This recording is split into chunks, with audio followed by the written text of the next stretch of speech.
الفاتحة.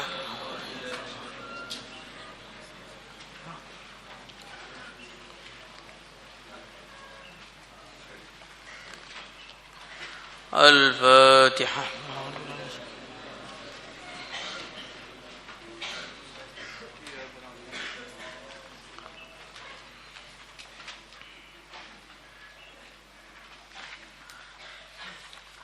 الفاتحة.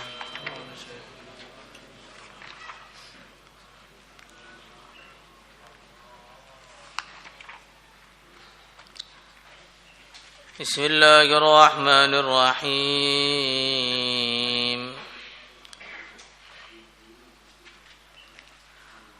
وعن جابر رضي الله تعالى عنه رفعه إلى النبي صلى الله عليه وسلم قال ما عمل آدمي tidaklah anak Adam beramal amalan dengan satu amal apapun anja yang lebih menyelamatkan lahu bagi dia minal azabi dari azab Allah min dzikrillahi dari zikir kepada Allah. Qila dikatakan walal jihad fi sabilillah tidak pula jihad fi sabilillah. Qala walal jihad fi sabilillah tidak pula jihad fi sabilillah illa ayyadriba bisayfihi hatta yanqati' kecuali dia memukulkan pedangnya sampai terputus.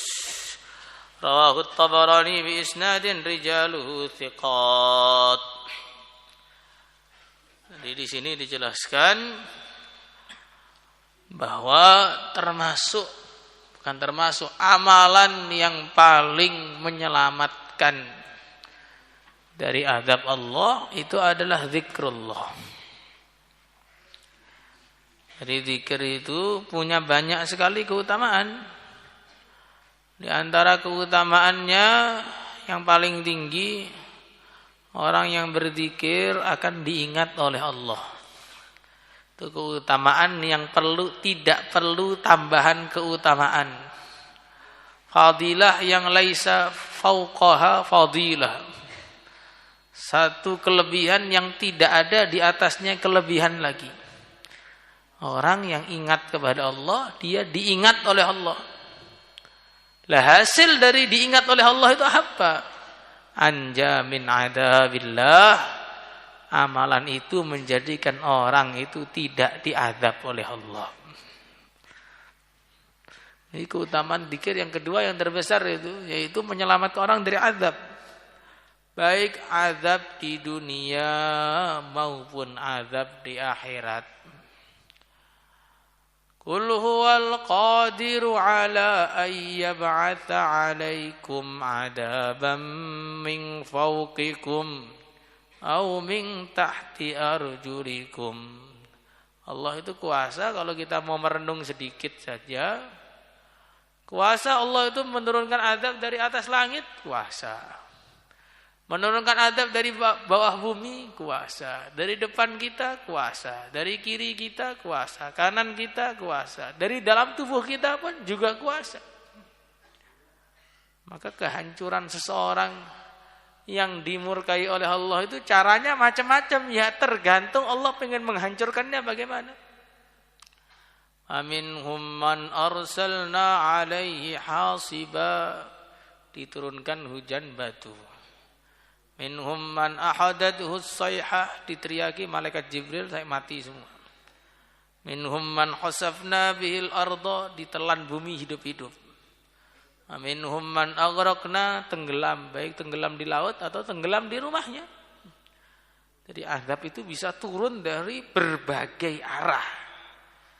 Yang kita sangka-sangka maupun tidak kita sangka-sangka. Au ya'khudahum fi taqallubihim fama hum bimu'jizin au ya'khudahum ala tahawufin fa inna rabbakum lara'ufur rahim. Bisa di siang hari, bisa di malam hari, bisa di rumah, bisa di luar rumah. Kalau Allah menghendaki, maka orang tabrakan di jalan raya. Kalau Allah menghendaki, maka dalam rumah pun bisa ditabrak. Truk mampir ke rumahnya. Nah, itu sudah banyak kejadian. Sudah banyak kejadian kapal nabrak rumah orang, pesawat terbang menjatuhi rumah orang. Jadi artinya kalau kita merenung itu, kita tidak akan bisa merasa aman dari azab Allah. Afa aminu makrallah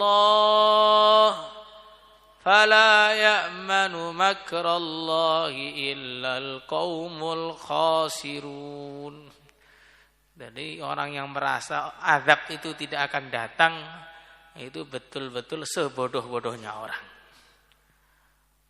Maka dulu di Jepang sana pernah ada orang yang dia sesumbar.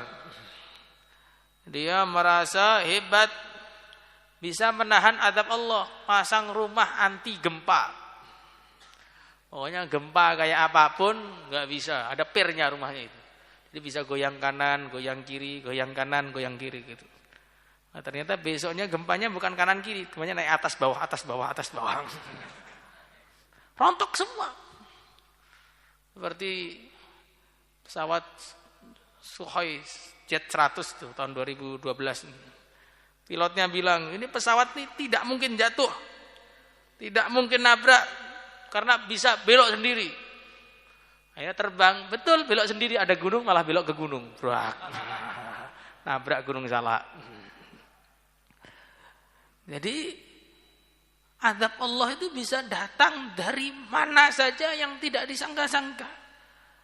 Lah, solusi pelindung, penjaga dari azab Allah adalah berzikir kepada Allah. Berzikir menyelamatkan kita dari azab Allah ketika di dunia. Yang mana azab di dunia ini hanya peringatan, fungsinya hanya peringatan. Juga azab yang lebih besar, wal adzabul akhirati ahza, wal adzabul akhirati akbar. Azab di akhirat yang lebih besar itu juga akan terhalang dari seseorang sebab dia zikir kepada Allah. Maka ada seseorang yang dia sudah jatuh dari sirat, hampir masuk ke dalam neraka. Tiba-tiba ada air yang menahannya diterbangkan ke surga. Air apa ini? Air mata karena dia berzikir kepada Allah. Jadi begitulah. Azab akhirat terhalang dengan zikir. Azab dunia juga terhalang dengan zikir. Maka kebalikannya, yang tidak berzikir sangat mungkin diadab di dunia dan di akhirat. Makanya kita harus betul-betul perbanyak betul zikir ini. Insyaallah semangat.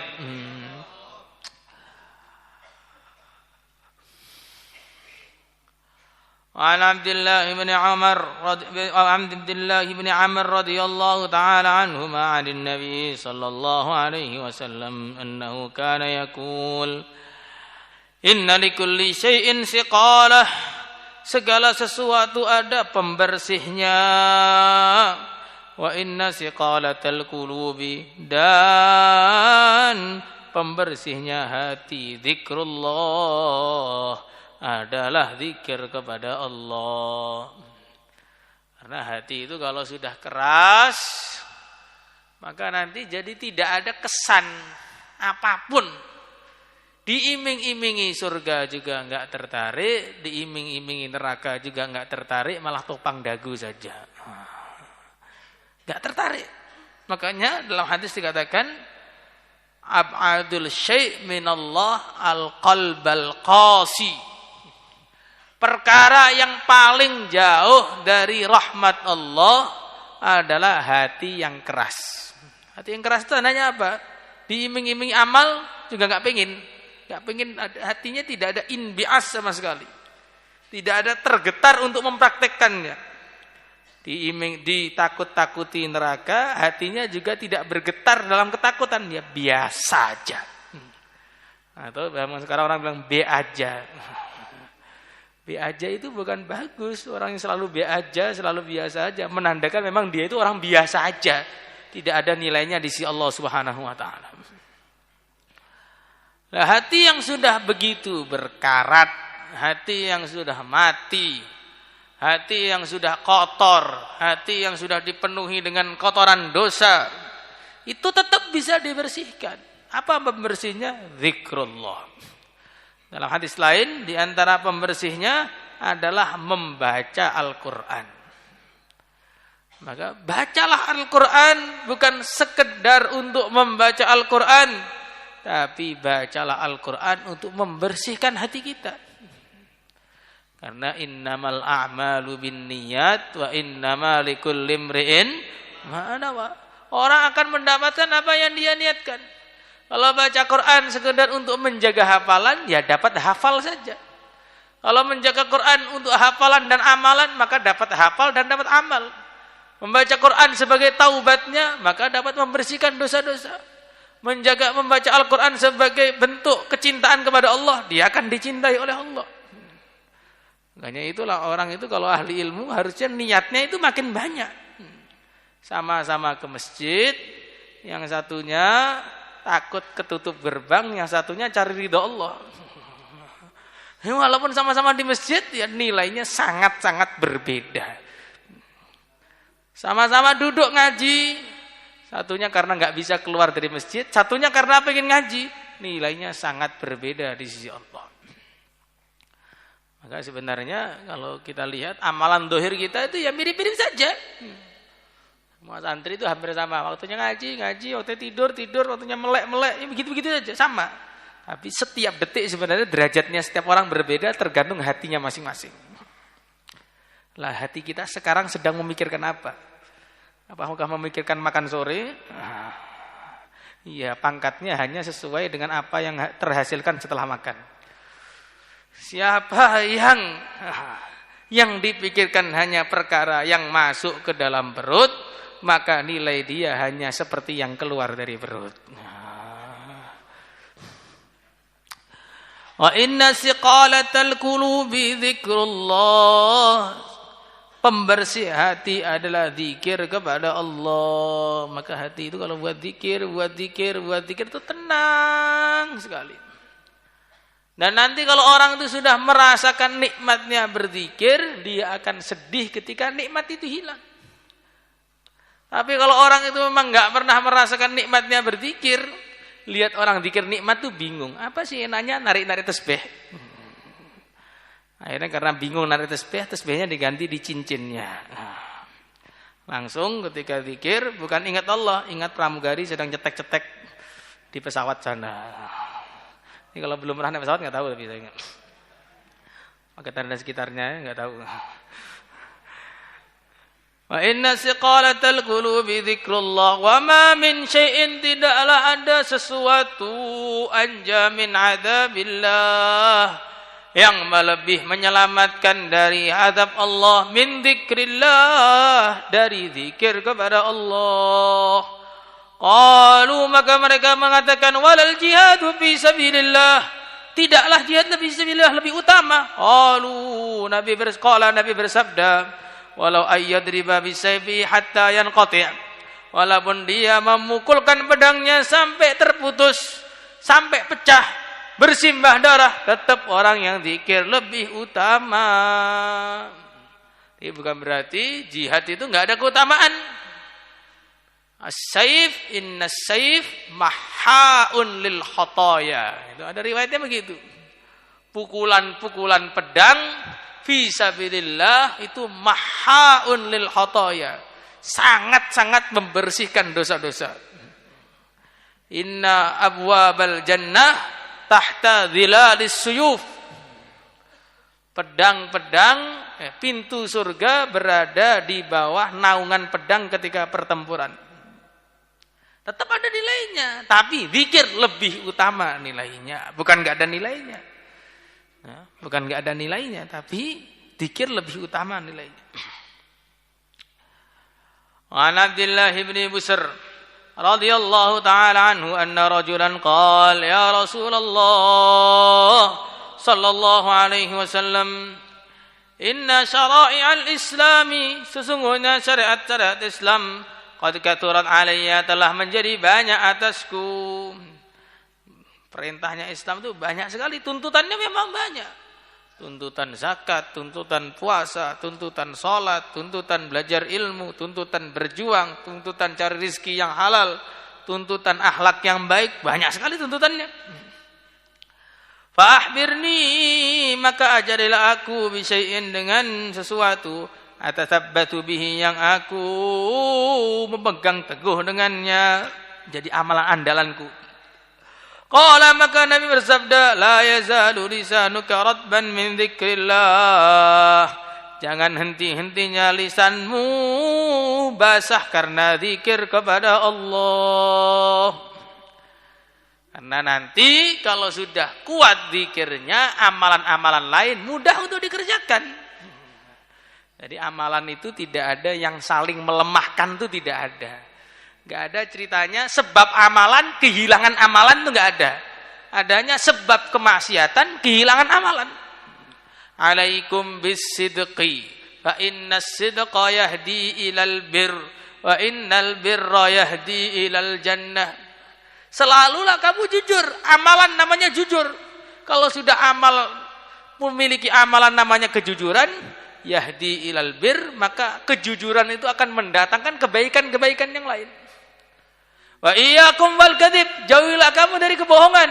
Fa innal kadziba yahdi ilal fujur, kemaksiatan namanya kebohongan mendatangkan kemaksiatan yang lain. Maka kalau amal kita hari itu berkurang, pasti ada sebab maksiat yang dikerjakan. Ngaji kok nggak bisa fokus, nah, mungkin makannya haram, atau penanya gosopan, ya sangat mungkin terjadi. Atau kitabnya ngambil dari punya temannya, atau nggak bawa kitab sama sekali karena sudah lebih hafal daripada kiainya. Jadi kekurangan-kekurangan dalam amal itu selalu disebabkan kemaksiatan-kemaksiatan yang dikerjakan yang belum sempat ditaubati. Maka dikatakan dalam kitab fikih itu, kok orang itu sampai masbuk, maka pasti sebabnya ada maksiat yang belum dia taubati. Kecuali memang terlalu cepat komatnya. Nanti kamu langsung nyalakan, oh itu yang masbuk setengah masjid loh ini. Itu yang salah imamnya aja kalau begitu. La ilaha illallah. Jadi bisyai'in atatsabbatu bih, yang dikerjakan terus menerus. La yazalu lisanuka ratban min dzikrillah, lisanmu jangan selalulah lisanmu basah dengan zikir kepada Allah. Rawahu Tirmidzi wa hasanah wa Ibnu Majah wa Ibnu Hibban wal Hakim wa qala sahihul isnad. Qauluhu, kata-kata rawi, atasabbas ay ata'allaq, aku berpegang teguh dengannya. Maka setiap orang itu, setiap pribadi seharusnya punya amalan andalan yang nanti kalau ditanya oleh Allah, kamu kesini ke akhirat tuh punya bekal apa? Coba kalau kita nanti malam itu mati, mungkin apa enggak? Ya mungkin, masa enggak boleh mati malam? Ya, ma min yaumin wa lailatin illa yastu ayyakuna mautuna fi. Tidak ada hari, tidak ada malam kecuali kita itu mungkin saja dan pantas saja mati. Kalau kita kemudian ditanya oleh Allah, kamu ke akhirat sini, bertemu aku, berjumpa dengan aku, apa yang kamu bawa? Nah, setiap individu harus punya jawaban masing-masing karena nggak bisa nyontek kayak imtihan. Kalau imtihan bisa saja pasang wifi, atau pasang tower lihat kitab, atau pasang satelit lihat jawaban langsung. Kalau di akhirat nggak ada. Di akhirat itu semua yang menjawab adalah amalan kita masing-masing. Maka semuanya harus punya amalan yang layak untuk disowankan kepada Allah Subhanahu wa ta'ala.